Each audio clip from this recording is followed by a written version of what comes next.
विद्यार्थी मित्रांनो, नमस्कार. मॅथ मित्र श्रीकांत सर या यूट्यूब चॅनलमध्ये आपले सर्वांचे स्वागत आहे. मी आशा करतो आज झालेल्या नवोदय पेपरमध्ये आपल्या सर्व विद्यार्थ्यांचे पेपर खूप छान गेलेले असणारच आणि याच पेपरची उत्तरे आज आपण पाहणार आहोत. त्यामुळे हा संपूर्ण व्हिडिओ पहा आणि यानंतर सुद्धा अशीच शैक्षणिक व्हिडिओ पाहण्यासाठी मॅथ मित्र श्रीकांत सर या यूट्यूब चॅनलला लाईक आणि सबस्क्राईब नक्की करा. चला तर मग आजच्या पेपरची उत्तरे आपण पाहूयात. पहिला विभाग मानसिक क्षमता परीक्षण यामध्ये भाग 1 यामध्ये आपण पाहणार आहोत. प्रश्न क्रमांक 1 ते 4. या 1 ते 4 मध्ये निराळी म्हणजे वेगळी आकृती आपल्याला ओळखायची आहे, तर त्याची उत्तरे पाहूया आपण. तर पहिला जर प्रश्न पाहिला तर पहिल्या प्रश्नाचं उत्तर आहे पर्याय क्रमांक सी. कारण सर्व आकृतींचे 2-2 भाग आहे. या आकृत्यांचे 2 भाग दिलेले नाही. दुसरी आकृती पहा. दुसऱ्या आकृतीमध्ये 2 वेगवेगळे भाग दिले. हा एक भाग, हा एक भाग. हा भाग सर्व आकृत्यांचा समान आहे, त्यामुळे या भागावरून उत्तर काढायचे आहे. हा जर भाग पाहिला आपण तर या भागामध्ये 3 बाजू, यामध्ये 4 बाजू, 2 भाग केले. यातनी 2 समान भाग आहे, इथे 4 बाजू, 2 समान भाग आहे. सर्व समान भाग दिलेले आहेत. परंतु ई मध्ये ही जी रेष आहे ही बाजूला टच आहे, इथे पण बाजूला टच आहे, इथे कोपऱ्याला कॉर्नरला टच आहे आणि इथे बाजूला आहे. त्यामुळे पर्याय क्रमांक सी आहे. परंतु जर बोर्डावाले काय विचार करतात यावर सगळं अवलंबून आहे. कदाचित बाजूचा विचार जर केला त्यांनी तर पर्याय क्रमांक ए सुद्धा येऊ शकते. परंतु सध्या तरी मला वाटते याचं उत्तर असेल पर्याय क्रमांक सी. प्रश्न क्रमांक 3 पाहूया आपण. प्रश्न क्रमांक 3 यामध्ये जो कोन झाला हा काटकोन, यामध्ये सुद्धा काटकोन, यामध्ये सुद्धा काटकोन, हा विशाल कोन होतो. त्यामुळे वेगळी आकृती पर्याय क्रमांक डी. प्रश्न क्रमांक 4 इथे एल दिलेला आहे, पण तो उलटा दिला. आरशातील प्रतिमा आहे. आर पण उलटा आहे, के पण उलट आहे, यस हा सरळ आहे. त्यामुळे निराळी आकृती आहे. पर्याय क्रमांक डी. प्रश्न क्रमांक 5 पाहू. प्रश्न क्रमांक 5 भाग 2 यामध्ये आहे समान आकृती शोधायची होती आपल्याला. समान आकृती जर पाहिली आपण तर उत्तर येते पर्याय क्रमांक बी. प्रश्न क्रमांक 6 पाहूया आपण. प्रश्न क्रमांक 6 आहे समान आकृती म्हणजे हुबेहूब आकृती शोधायची होती आपल्याला. हुबेहूब आकृती आहे पर्याय क्रमांक बी. प्रश्न क्रमांक 7 याची हुबेहूब आकृती शोधायची होती. याची हुबेहूब आकृती आहे पर्याय क्रमांक सी. आणि प्रश्न क्रमांक 8 प्रश्न क्रमांक 8 जर आपण हुबेहूब आकृती शोधली तर हुबेहूब आकृती आपल्याला दिसू राहिली पर्याय क्रमांक सी. प्रश्न क्रमांक 9 पाहूया. भाग 3 आहे, त्यामध्ये प्रश्न क्रमांक 9 दिशा न बदलता म्हटलं त्यांनी. दिशा न बदलता काय करायचं आहे, हे चौरस आकृती पूर्ण करायची आहे. जर आपण या आकृतीचं योग्य निरीक्षण केलं तर आपल्या लक्षात येईल प्रश्न क्रमांक 9चं उत्तर आहे पर्याय क्रमांक डी. प्रश्न क्रमांक 10 पाहूया. प्रश्न क्रमांक 10 याचं उत्तर येईल पर्याय क्रमांक डी. खूप सोपे प्रश्न होते आणि हा पेपर सुद्धा खूप सोपा होता यावेळेसचा. प्रश्न क्रमांक 11 पहा. प्रश्न क्रमांक 11 याचं उत्तर येते पर्याय क्रमांक बी. आणि प्रश्न क्रमांक 12 याचं उत्तर जर आपण योग्य निरीक्षण केलं तर उत्तर येते पर्याय क्रमांक सी. भाग 4 आहे. भाग 4 मध्ये काय म्हटलंय त्यांनी, एक क्रम पूर्ण करायचा असतो. एक विशिष्ट क्रम दिलेला असतो, तो अनुक्रम पूर्ण करायचा असतो आपल्याला तो. त्यामध्ये यामधला पहिला प्रश्न म्हणजे आपला प्रश्न क्रमांक 13. या प्रश्न क्रमांक 13चं उत्तर आहे पर्याय क्रमांक डी. प्रश्न क्रमांक 14 पहा. प्रश्न क्रमांक 14चं उत्तर आहे पर्याय क्रमांक बी. प्रश्न क्रमांक 15 प्रश्न क्रमांक 15चे उत्तर येते पर्याय क्रमांक डी. आणि प्रश्न क्रमांक 16 प्रश्न क्रमांक 16चं उत्तर येते पर्याय क्रमांक सी. खूप सोपे प्रश्न होते यावेळेस. बुद्धिमत्ता पण सोपं होतं, मराठी पण सोपं आणि गणित सुद्धा सोपं होतं. भाग 5 यामध्ये आहे समसंबंध. 2 आकृतीमधील नाते समसंबंध शोधायचे आणि आपल्याला उत्तर काढायचं होतं. याचं जर आपण निरीक्षण केलं तर ही आरशातील प्रतिमा आहे याची. मग याची आरशातील प्रतिमा जर आपण काढली, आरशातील प्रतिमा आहे पण हा छोटी एक जी बाजू आहे का, हा बाण आहे तो गाडलेला आहे. मग यामधला जो टच बाण आहे तो गाडला, त्यामुळे हा गाडला जाईल आणि त्यामुळे उत्तर येईल पर्याय क्रमांक बी. प्रश्न क्रमांक 18चं जर योग्य निरीक्षण केलं तर याचं उत्तर येते पर्याय क्रमांक ए. प्रश्न क्रमांक 19 या प्रश्नाचं जर आपण योग्य निरीक्षण केलं तर आपलं उत्तर येते पर्याय क्रमांक ए. आणि प्रश्न क्रमांक 20 याचं जर योग्य निरीक्षण केलं तर याचं उत्तर येते पर्याय क्रमांक सी. या पेपरमध्ये ज्या विद्यार्थ्याला वेळेचं योग्य नियोजन करता आलं त्या विद्यार्थ्याचे नक्कीच 80 पैकी 80 प्रश्न बरोबर आहे. भाग 6 यामध्ये होतं त्रिकोण चौरस वर्तुळ याचा एक भाग दिला होता, तो भाग पूर्ण करायचा होता. प्रश्न क्रमांक 21. प्रश्न क्रमांक 21चं उत्तर आहे पर्याय क्रमांक बी. प्रश्न क्रमांक 22. प्रश्न क्रमांक 22चं उत्तर आहे पर्याय क्रमांक, एक मिनिट, प्रश्न क्रमांक 22चं उत्तर आहे पर्याय क्रमांक बी. आणि प्रश्न क्रमांक 23 प्रश्न क्रमांकाचं उत्तर आहे पर्याय क्रमांक बी.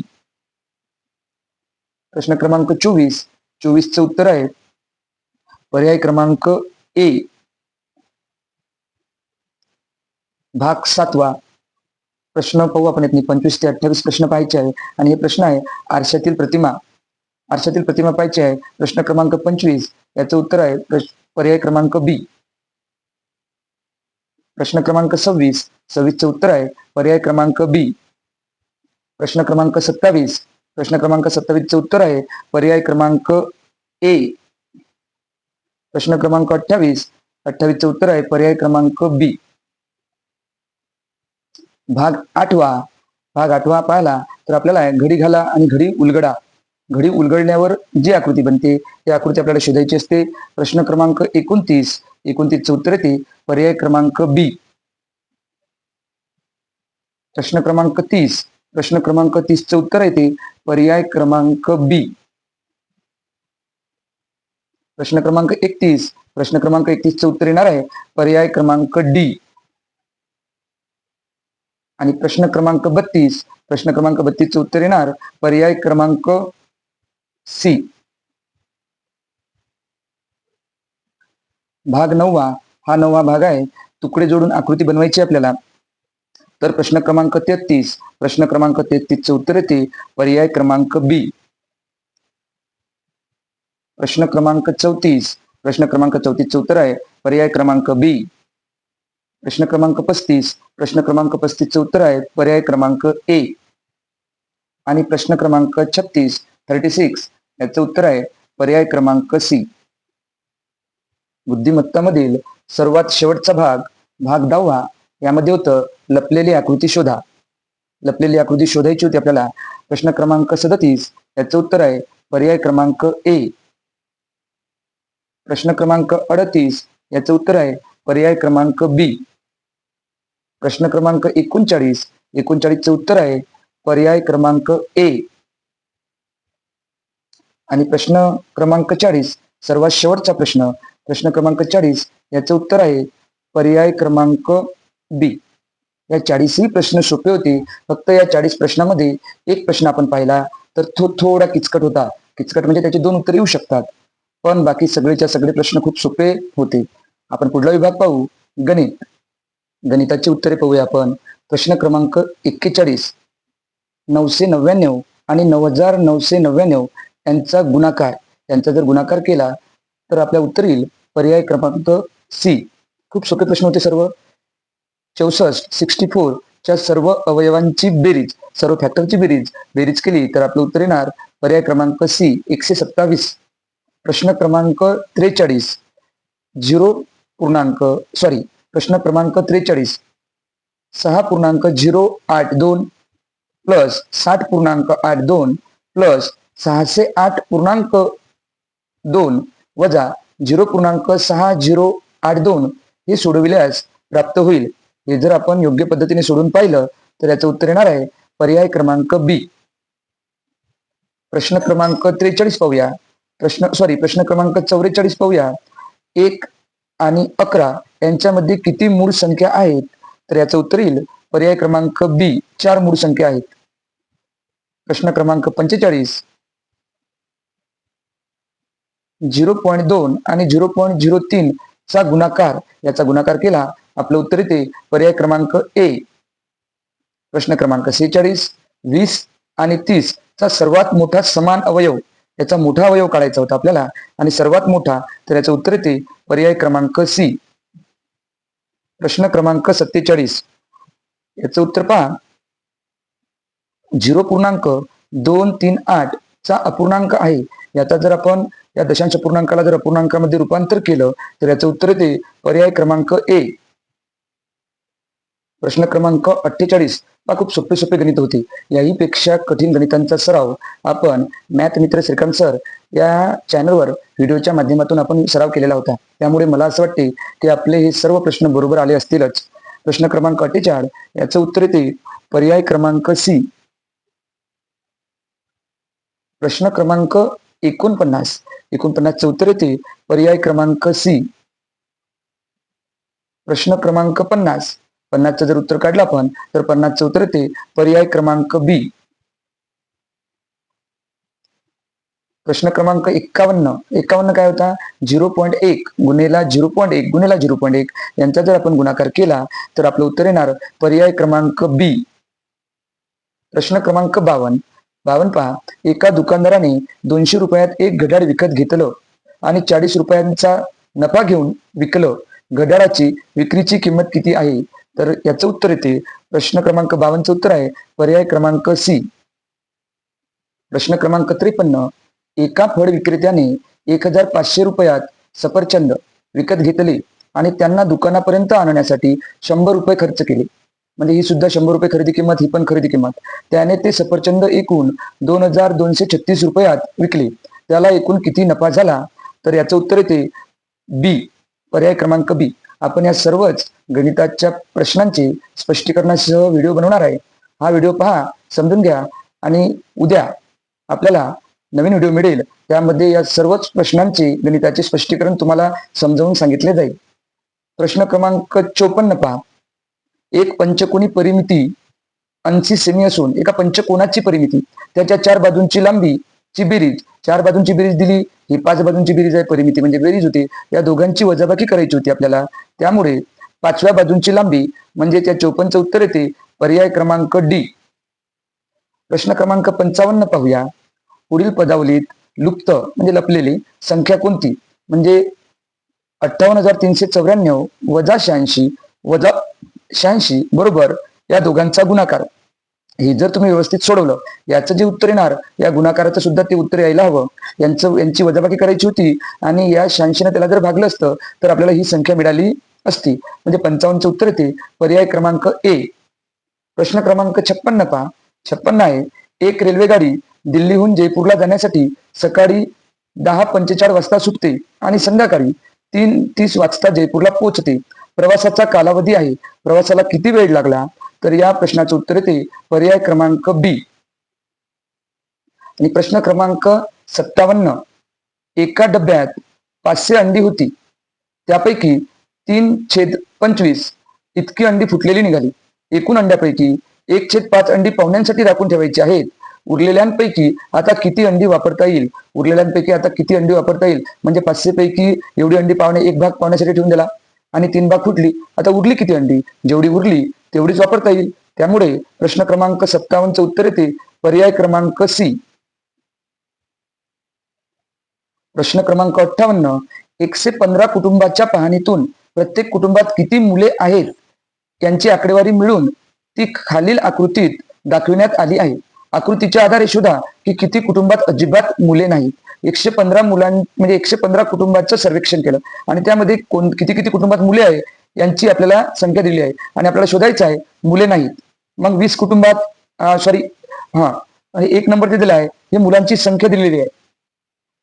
इथे दिलेला आहे मुलांची संख्या, म्हणजे एक मुलगा असणारे 20 कुटुंब, 2 मुलं असणारे 30 कुटुंब, 3 मुले असणारे 35 कुटुंब आणि फक्त 4 मुलं असणारे 5 कुटुंब. आपल्याला मुलं नसणारे शोधायचे आहे. मग एकूण किती कुटुंबाची पाहणी केली? 115. मग या सर्वांची बेरीज करायची आणि ते बेरीज 115 मधून वजा करायची, म्हणजे आपलं उत्तर येईल पर्याय क्रमांक सी, म्हणजे 25. पुढचा प्रश्न पाहूया. प्रश्न क्रमांक 59, एका आयताच्या सर्व आंतरकोनाची बेरीज किती?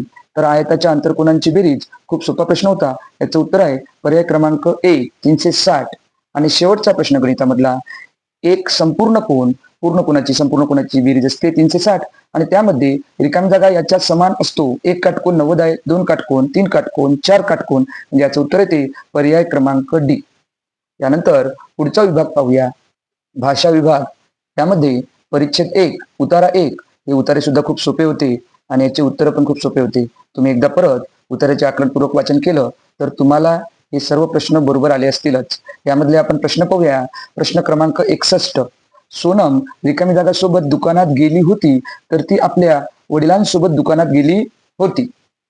सोनमने दुकानात चकचकीत रिकामी जागा सायकल पाहिली आणि आकर्षित झाली तर तिने लाल रंगाची सायकल पाहिली आणि आकर्षित झाली होती. पुढचा प्रश्न, प्रश्न क्रमांक 63. सोनमच्या आई वडिलांनी या कारणास्तव तिला नवीन सायकल दिली. वाढदिवसाची भेट म्हणून. तर तिला, हे पर्याय जर आपण पूर्ण पर्याय वाचले आणि पाहिले तर आपल्या लक्षात येईल, तर तिला वाढदिवसाची भेट म्हणून ही सायकल मिळाली होती. प्रश्न क्रमांक 64. यामधील सोनमने कशा प्रकारे आनंद व्यक्त केला, तर आई वडिलांना बिलगून तिने आपला आनंद व्यक्त केला. आणि प्रश्न क्रमांक 65. शेवटचा प्रश्न, चकित होणे. चकित होणे या प्रकारचे प्रश्न आपण सरावामध्ये सांगितलं होतं की गाडणी पद्धतीने काढायचे समानार्थी विरुद्धार्थी शब्द. तर मग चकित होणे म्हणजे आठवणे नाही होणार, घाबरणे नाही होणार, धक्का लागणे सुद्धा नाही होणार. चकित होणे म्हणजे स्तिमित होणे. उतारा क्रमांक 2 पाहूया. उतारा क्रमांक 2 हा दुसरा उतारा सुद्धा खूप सोपा होता. तर यातली या प्रश्नांची उत्तरे पाहूया आपण. प्रश्न क्रमांक 66. प्रश्न क्रमांक 66 त्यामध्ये आहे, प्राणी संग्रहालयात भीमकाय पांडाचे संगोपन अवघड का ठरते? याचं उत्तर आहे, त्यांच्यासाठी पुरेसा आहार मिळविणे कठीण आहे. पर्याय क्रमांक सी. प्रश्न क्रमांक 67. भीमकाय पांडाचा मुख्य आहार कोणता आहे? त्यांचा मुख्य आहार, तर याचं उत्तर येते पर्याय क्रमांक बी, म्हणजे बांबूची कोवळी पाने. प्रश्न क्रमांक 68. हा सुंदर प्राणी विलुप्त म्हणजे संपण्याच्या मार्गावर आहे, विलुप्त होण्याच्या मार्गावर आहे, कारण त्याचं कारण आहे, तर याचं उत्तर आहे पर्याय क्रमांक बी. जसंच्या तसं उत्तरात आपल्याला हे उत्तर लपलेले आपल्याला सापडतील. जसेच्या तसे उत्तर होते. प्रश्न क्रमांक 69. भीमकाय शब्दाचा विरुद्धार्थी शब्द शोधा. तर गाडणी पद्धतीने आणि सरळ सरळ जरी पाहिलं तर याचा विरुद्धार्थी अर्थ आहे पर्याय क्रमांक सी. भीमकाय म्हणजे मोठा आणि लहान, याचा अर्थ होईल विरुद्धार्थी. आणि या उत्तरातील शेवटचा प्रश्न, प्राणी संग्रहालयात रिकामी जागा. तर प्राणी संग्रहालयात पशु पक्षींना कुंपणात व पिंजऱ्यात ठेवले जाते. याचं उत्तर आहे पर्याय क्रमांक डी. उतारा क्रमांक 3 हा सुद्धा फुलांवर आधारित खूप सोपा उतारा होता. याचे सुद्धा आपण सर्व प्रश्न समजून घेऊया. प्रश्न क्रमांक 71. प्रश्न क्रमांक 71 आहे, फुलं अनेक दृष्टींनी रिकामी जागा आहेत, तर फुले हे अनेक दृष्टींनी उपयोगी आहे. पर्याय क्रमांक बी. प्रश्न क्रमांक 72. फुलं रिकामी जागा आढळतात, तर फुले कुठे आढळतात? जर आपण उत्तरात पाहिलं तर आपल्या लक्षात येईल किंवा फुले कशा प्रकारे म्हणजे अनेक वेगवेगळ्या प्रकारे आणि वेगवेगळ्या आकृत्यात आढळतात, म्हणजे याचं उत्तर आहे पर्याय क्रमांक सी. प्रश्न क्रमांक 73. फुलांचा व्यावहारिक उपयोग म्हणजे फुलांचा व्यावहारिक, याचं उत्तर येते पर्याय क्रमांक ए. हे उत्तर सुद्धा जसेच्या तसं उत्तरामध्ये लपलेलं आहे. प्रश्न क्रमांक 74. रिकामी जागा फुलांचा वापर औषधे तयार करण्यातही केला जातो. सर्व रंगीत, लहान का काही? तर याचं उत्तर येते पर्याय क्रमांक बी. काही फुलांचा उपयोग औषधे तयार करण्यासाठी केला जातो. आणि या उतार्याचा शेवटचा प्रश्न आहे, उतार्यात परिणाम शब्दाचा अर्थ आहे. हा शब्द जर तुम्ही उतार्यात या परिणाम या शब्दाच्या ऐवजी हे शब्द ठेवून पाहिले तर तुम्हाला नक्कीच उत्तर आलं असेल. तर याचं उत्तर येते पर्याय क्रमांक बी, प्रभाव. शेवटचा उतारा पाहूया. परिच्छेद क्रमांक 4 शेवटचा उतारा सुद्धा खूप सोपा होता. हे सुद्धा तुम्ही वाचून पाहिलात असेल. तर यामधला पहिला प्रश्न, या उतार्यातील पहिला प्रश्न आणि आपला 76 क्रमांकाचा प्रश्न पाहूया आपण. नृत्य करणाऱ्या नर्तकीला जाड काचेच्या मागे का ठेवण्यात आले आहे? कारण ती एक दुर्लभ अशी कलाकृती आहे. याचं उत्तर येते पर्याय क्रमांक ए. पेटेंट यापैकी कशाचा घटक आहे? इथे उतार्यात जसंच्या तसं दिलं होतं. पेटेंट हे हाराचा घटक होता. हे खाली 2 विधान दिले होते. या 2 विधानावरून आपल्याला पर्याय निवडायचा होता. विधान 1 आणि 2 वाचा आणि योग्य पर्याय निवडा. विधान 1, तिच्या बांगड्या शिंपले किंवा पातळ धातूपासून तयार केल्या आहेत. पर्याय 2, तिने हस्तदंतीचा हार घातला आहे. तर आपण जर उतारा काळजीपूर्वक वाचला असेल तर आपल्या लक्षात आले असेल. याचं उत्तर येते पर्याय क्रमांक ए, कारण पहिलं विधान सत्य आहे आणि दुसरं विधान असत्य आहे. आणि यामधील 79वा प्रश्न, निडर शब्दाचा समानार्थी नसलेला म्हणजे आपल्याला विरुद्धार्थी शोधायचा आहे. निडर म्हणजे कोणालाही न घाबरणारा, म्हणजे याचा विरुद्धार्थी शब्द येईल भित्रा म्हणजे पर्याय क्रमांक ए. आणि शेवटचा प्रश्न, 80 क्रमांकाचा प्रश्न, उतार्यातील कलाकृती या शब्दाचा अर्थ आहे. कलाकृतीचा अर्थ होते माणसाने तयार केलेली कलात्मक नमुने, म्हणजे माणसाने तयार केलेले कलात्मक नमुने. याचं उत्तर येते पर्याय क्रमांक बी. अशा प्रकारे आपण संपूर्ण पेपर समजून घेतला आहे व मला आशा आहे की आपल्याला सुद्धा हे सर्व प्रश्न आलेले असतील आणि बरोबर सोडवलेले असतील.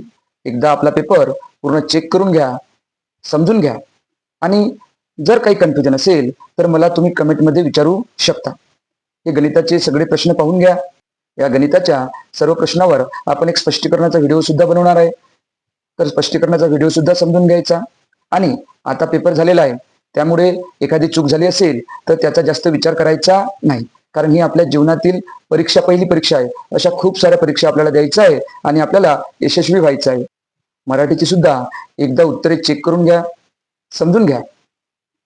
आणि जर तुम्हाला असेच शैक्षणिक व्हिडिओ पाहायचे असतील, विविध स्पर्धा परीक्षेचे व्हिडिओ पाहायचे असतील तर आपल्या या मॅथ मित्र श्रीकांत सर या युट्यूब चॅनलला जर सबस्क्राईब केलं नसेल तर नक्कीच सबस्क्राईब करा. भेटूया पुढल्या व्हिडिओमध्ये. थँक्यू.